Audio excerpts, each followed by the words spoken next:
issue of fatherhood and nationhood and the scary statistics of 5 million homes with silent exits, or what my wife calls internal divorces.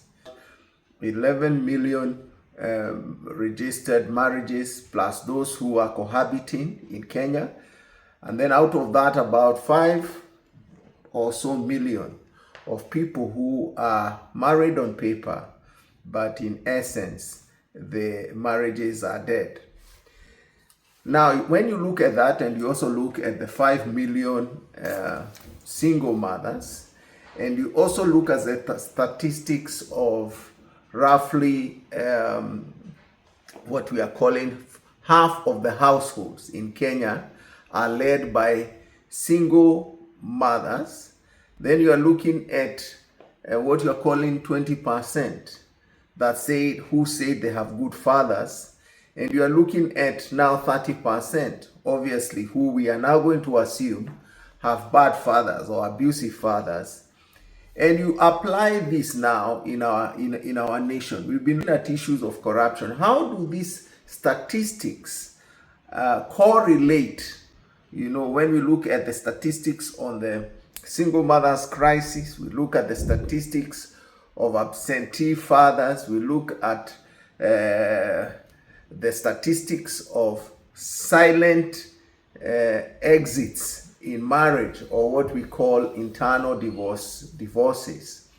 How do these relate to our nationhood?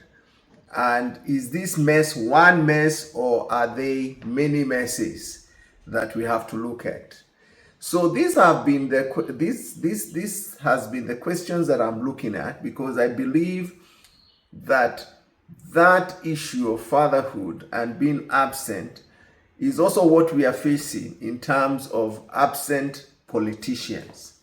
They are present in terms of having the role as members of parliament or whatever title we might give them, but they are absent in terms of us feeling their contribution as the citizens of Kenya.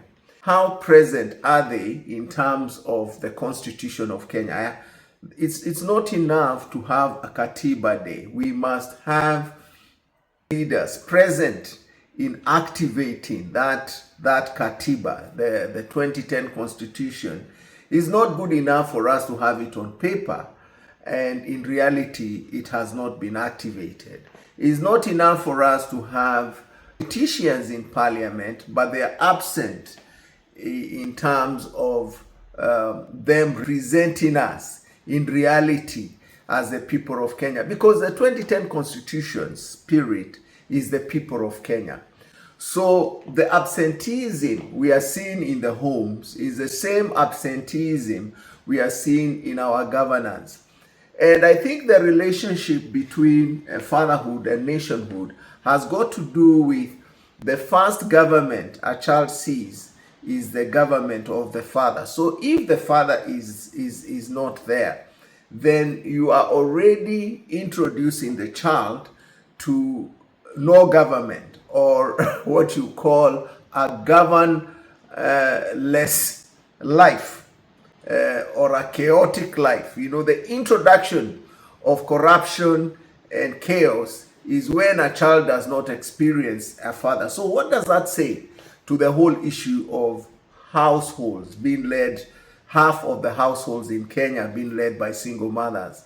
It means that the children there might not know what government looks like, because fatherhood is all about introducing the governance. And hence the reason why when we pray, "Our Father who art in heaven," the first thing that is being introduced is the governance of God in our lives.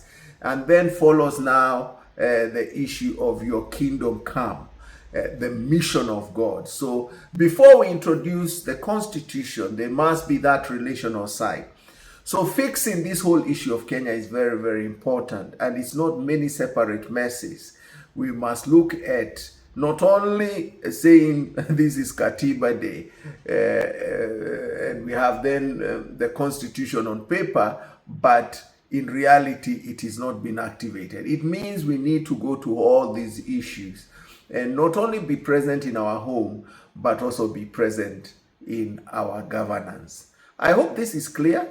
Get back to me. I hope I've not confused you in any way, but I'm simply saying that these matters are correlated, and that has been my thought for the day.